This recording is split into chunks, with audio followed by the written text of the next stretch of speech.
सबसे पहले बात करेंगे मध्य प्रदेश में हो रहे उपचुनाव की, क्योंकि तारीखों का ऐलान हो चुका है।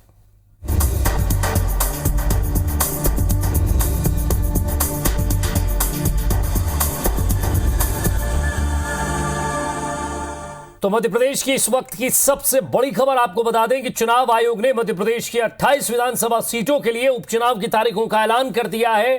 3 नवंबर को मतदान होगा, जबकि 10 नवंबर को चुनाव के नतीजे आएंगे। चुनाव की तारीखों के साथ आचार संहिता भी लागू हो गई है। आदर्श आचार संहिता लागू हो गई है। 9 अक्टूबर को अधिसूचना जारी होगी। 16 अक्टूबर को नामांकन की आखिरी तारीख है। 19 अक्टूबर को नाम वापसी की आखिरी तारीख है। 3 नवंबर को मतदान होगा, जबकि 10 नवंबर को नतीजे आएंगे। चुनाव की तारीखों की घोषणा के साथ ही राजनीतिक दलों ने अपनी अपनी जीत के दावे भी शुरू कर दिए हैं। मध्य प्रदेश में पहली बार है कि इतने बड़े पैमाने पर उपचुनाव हो रहा है। दरअसल मध्य प्रदेश में मार्च में बड़ा सियासी फेरबदल हुआ था। सिंधिया के साथ कांग्रेस के 22 विधायकों ने बीजेपी का दामन थाम लिया था, जिसके बाद कमलनाथ सरकार गिर गई थी और इस घटना के बाद कांग्रेस के 3 और विधायकों ने भी पाला बदल लिया, जबकि 3 सीट विधायकों के निधन से खाली हुई है। इस तरह प्रदेश में कुल 28 सीटें खाली हैं। इन सीटों पर होने वाला उपचुनाव बीजेपी के लिए सत्ता बचाने और कांग्रेस के लिए सत्ता वापसी की लड़ाई बना हुआ है। उपचुनाव में शिवराज सिंह चौहान से लेकर ज्योतिरादित्य सिंधिया और कमलनाथ, ये 3 बड़े नेता हैं, जिन तीनों नेताओं की प्रतिष्ठा दांव पर है। हालांकि बीजेपी और कांग्रेस दोनों ही दल अपनी अपनी तैयारी पूरे होने और उपचुनाव में जीत का दावा कर रहे हैं। कांग्रेस का कहना है कि ये एक सुख संयोग है कि चुनाव की तारीखों का ऐलान मंगलवार को हुआ है। वोटिंग और काउंटिंग भी मंगलवार को होगी और हनुमान भक्त कमलनाथ पर उनका आशीर्वाद बना रहेगा।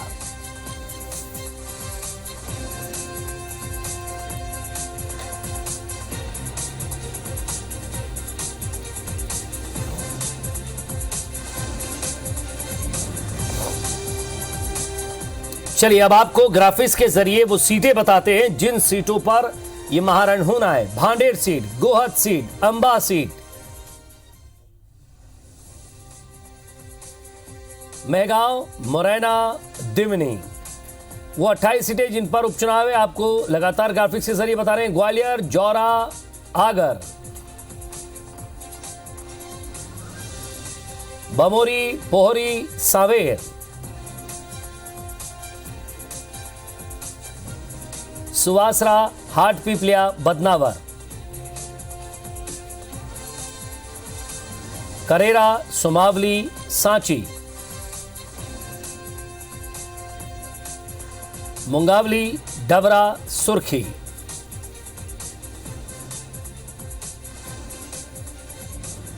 अनूपपुर, ब्यावरा, नेपानगर, मानदाता, डबरा, अशोकनगर, ग्वालियर पूर्व।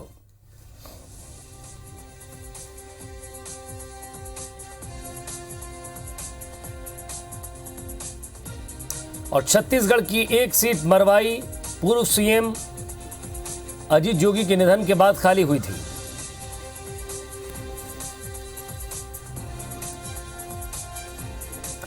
तो एक लंबे इंतजार के बाद आज यानी मंगलवार को चुनाव आयोग ने मध्य प्रदेश की 28 विधानसभा सीटों के लिए उपचुनाव का ऐलान कर दिया है। उपचुनाव की रणभेदी बच चुकी है। चुनाव की अधिसूचना 9 अक्टूबर को जारी की जाएगी।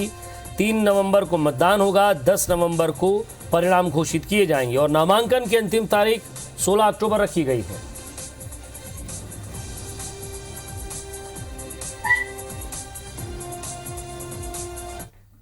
ये भारतीय जनता पार्टी मंदिर की बात करती है। आदरणीय कमलनाथ जी ने कई साल पहले बजरंगबली की हिंदुस्तान में सबसे बड़ी ऊंची प्रतिमा छिंदवाड़ा में स्थापित की है। हनुमान भक्त होने के कारण कमलनाथ जी को ये तारीख फलदायी होगी। सभी 28 सीटें जीतेंगे, उसके अपने कारण है। कांग्रेस के पास वोट मांगने का कोई मुद्दा नहीं है। कांग्रेस जनता से किस आधार पर वोट मांगेगी? जनता ने उनको वोट दिया था और जनता के साथ उन्होंने विश्वासघात किया। और इस खबर पर ज्यादा बातचीत के लिए हमारे संवाददाता राकेश चतुर्वेदी हमारे साथ जुड़ गए। राकेश, तारीखों का ऐलान हो चुका है, तैयारी दोनों दलों की है, हालांकि लिस्ट में जरूर पिछड़ी हुई है बीजेपी। सवाल यह है कि कांग्रेस के पास भी अब वक्त है कि वो कम से कम अपने नेताओं को जनता के बीच जाकर ये बता सके ये महसूस करा सके कि 15 साल बनाम 15 महीने की जो सरकार थी, जो लगातार एक दूसरे के प्रति दावे और वादे किए जा रहे थे। दूसरी तरफ बीजेपी भी है जो अलग अलग मुद्दों के साथ उतर रही है। एक तरफ गद्दार है, एक तरफ खुददार है, दूसरी तरफ राष्ट्रवादी है, देशभक्त की बात हो रही है। अलग अलग मुद्दे हैं, देश में किसान का मुद्दा है। सवाल ये है कि जनता क्या सोच रही है। तारीखों का ऐलान हो चुका है, साथ ही साथ राजनीतिक जो भी व्यक्ति हैं, दोनों ही दलों के वो व्यक्ति जो चुनाव में उतरेंगे, उनकी भी धड़कनें तेज हैं।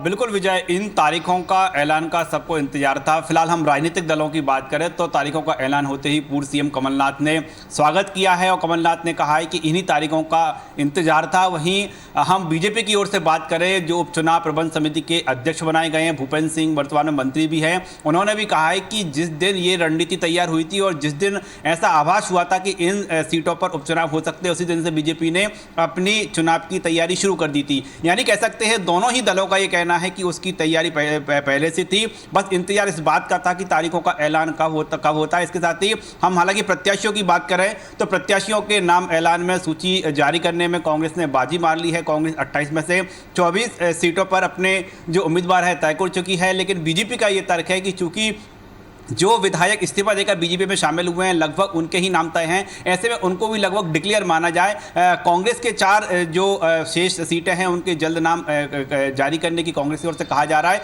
तो बीजेपी की ओर से कहा जा रहा है कि जल्द, अब चूंकि चुनाव के सीटों का ऐलान हो चुका है, तारीखों का ऐलान हो चुका है, तो बीजेपी भी अपनी जो सूची है जल्द जारी करेगी। और हम बात करें जनता की, वो जनता की जो जिसको भी इंतजार था, क्योंकि मध्य प्रदेश में बीच में सरकार गिरी है, 1.5 साल ही सरकार जो है चली है, और ऐसे में जनता अब किसको वोट देती है, तो कहीं ना कहीं कह सकते हैं कि जितनी उत्सुकता तमाम राजनीतिक दलों को थी, प्रत्याशियों को थी, उतनी ही अधिक उत्सुकता मध्य प्रदेश की जनता की है। और खास तौर पर वो जनता जो अब ये तय करेगी कि वो कौन सी सरकार चाहती है, क्या जो वर्तमान में शिवराज सरकार चाह रही है इसे ये जनता की पसंद होगी, या फिर जो पूर्व की कमलनाथ सरकार जो कि जनता ने 2018 में जैसे चुना था उस पर मोहर लगाएगी। ये जो है जनता को भी इस बात का, तारीखों का इंतजार था। और जो आज की तारीखों का ऐलान हुआ है उसको लेकर मध्य प्रदेश के पूर्व मंत्री हम सुखदेव पांसे की बात करें तो उन्होंने एक अलग जो है संयोग बताया। उन्होंने कहा है कि आज के दिन तारीखों का ऐलान किया गया है, आज मंगलवार है, जिस दिन मतदान होगा यानी 3 नवंबर उस दिन भी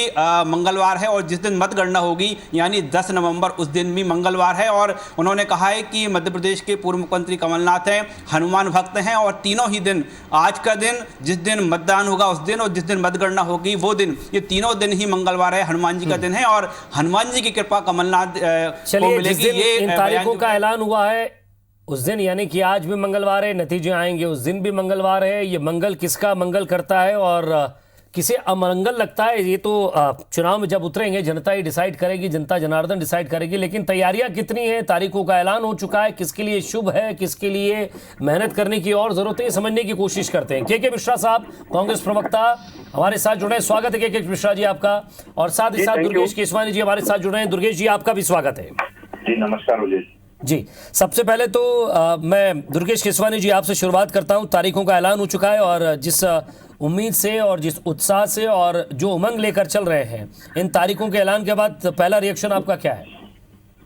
देखिए, निश्चित रूप से विजय जी जो आपने बात की कि मंगल करेगा, उस मंगल के समय विजय जी से बात हो रही है तो भारतीय जनता पार्टी 28 सीटों पे विजय हासिल करेगी।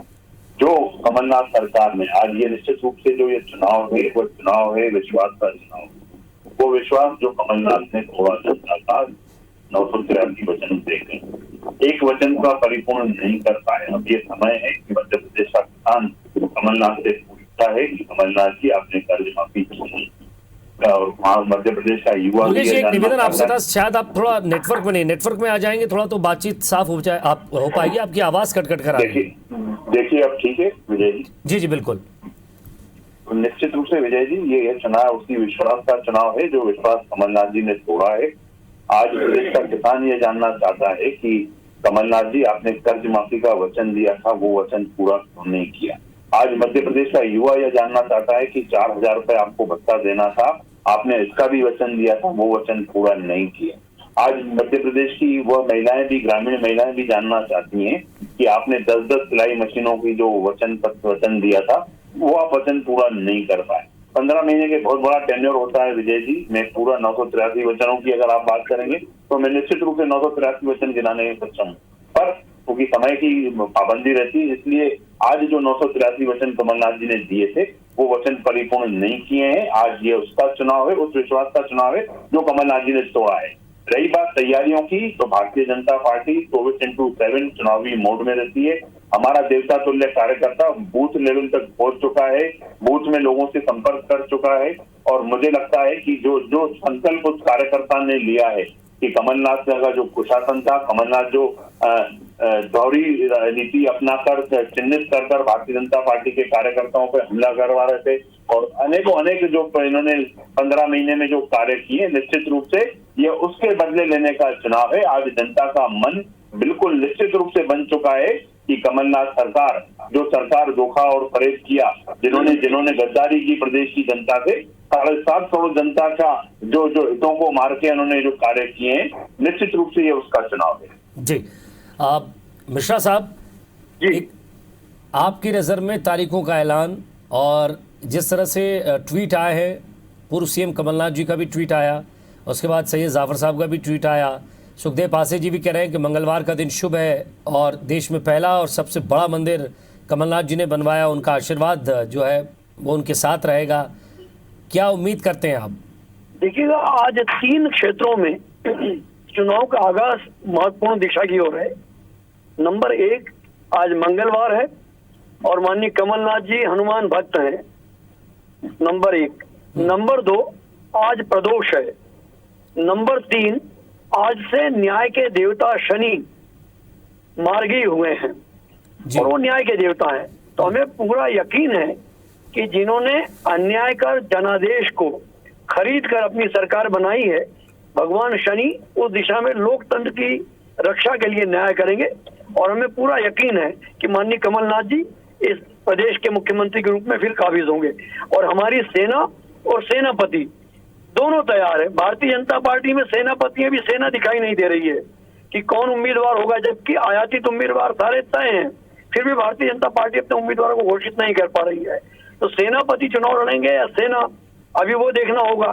तो ये तीन जो ग्रह नक्षत्र पक्ष में दिखाई दे रहे हैं, हमें पूरा यकीन है कि न्याय होगा। जी, दुर्गेश वेशवानी जी, के मिश्रा साहब जिस तरह से एक पंडित की भांति, हालांकि पंडित है ही वो, और उन्होंने एक ब्राह्मण होने के नाते एक पूरा जो है राजनीतिक भविष्य बताया उन्होंने कि शनि मार्गी है, आज प्रदोष भी है, मंगलवार का दिन भी है, और सारा सहयोग जो है वो अगर राजनीतिक भविष्यवाणी की जाए तो वो भविष्यवाणी कर रहे हैं। देखिए, जो इन्होंने पाप किए हैं ना, उन पापों का मतलब प्रायश्चित ये तो होना ही नहीं है। और मध्य प्रदेश की जनता का मन बना हुआ है।